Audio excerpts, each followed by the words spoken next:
Hello, my name is Andrew Koch, and this is my final project presentation for the internship course. About my internship, my name is Andrew. I was a transmission planning intern at 1898 & Co., which is part of Burns& McDonnell, a big engineering consulting firm. My supervisor who filled out my evaluation form is Colin Hayward, and I was working there from May 20th, 2026 to August 7th, 2026, and I will be returning full-time upon graduation this semester.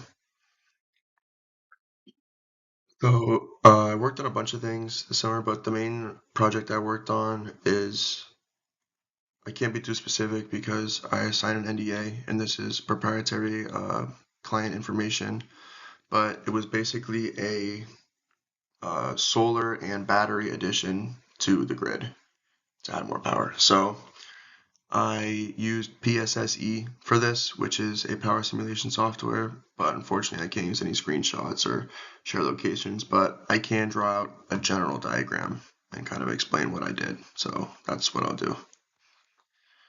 So starting with the generation, here we have inverters here, which are fed into, say all these lines here going into it. These are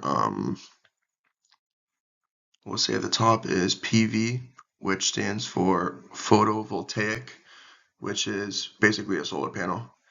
And this down here is BESS, which is a battery energy storage system. So basically a battery. And this right here is called an inverter, these circles. And this is because our grid runs on AC, alternating current electricity, and these PV and BESS, they provide DC. So they need to be fed into here for it to match with the rest of everything else. So upon that, it feeds into what is called a pad mount transformer.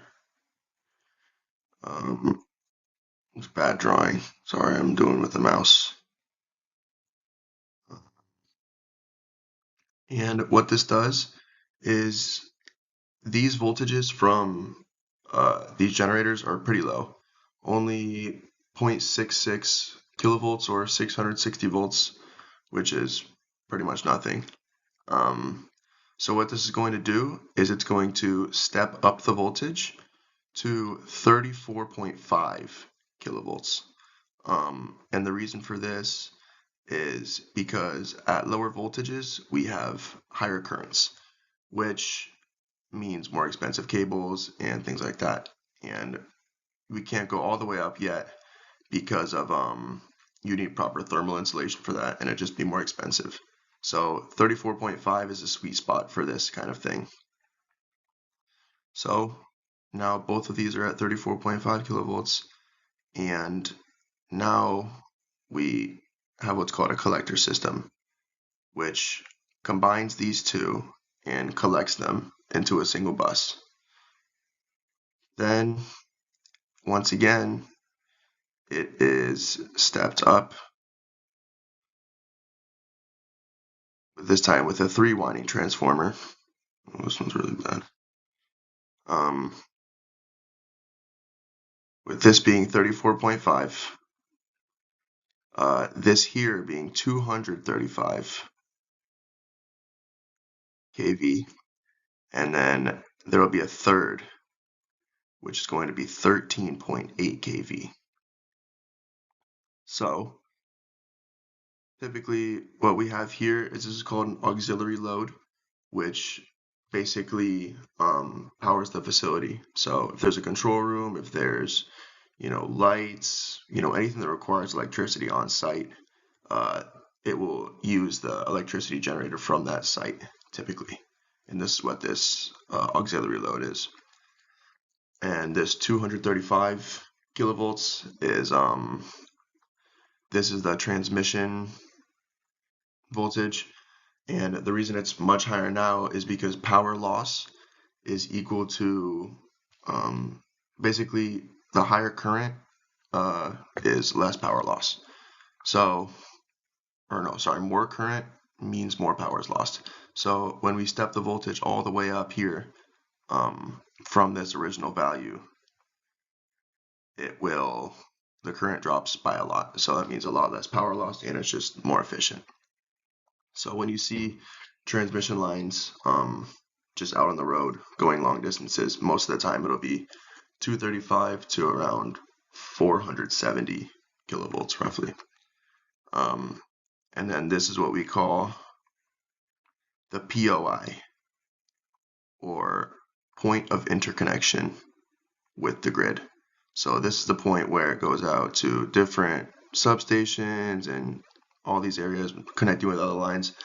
But yeah, this is where it leaves this generation and how it gets there. So basically that's kind of a quick oversimplified rundown of what this works. Now obviously there are standards for these things for FERC and NERC, which is Florida Energy Reliability Council, and National Energy Reliability Council. North American Energy Reliability Council. And they have different requirements so that when you want to add something to the, to the grid and have it interconnect here with this POI, you need to run analysis. And one thing, the part that I did is called stability analysis, which is basically simulating all kinds of different faults and like contingencies that could happen potentially during the grid. So it'll be like if, I don't know, say a bus like over here goes out, like say it's here, we go here, and then this thing here, this one goes out. How does it affect everything else here and the rest of the grid? And what we do is we take a base case. So the base is everything but this here. So the base is over here. The base is what already exists. And this is what we call the study.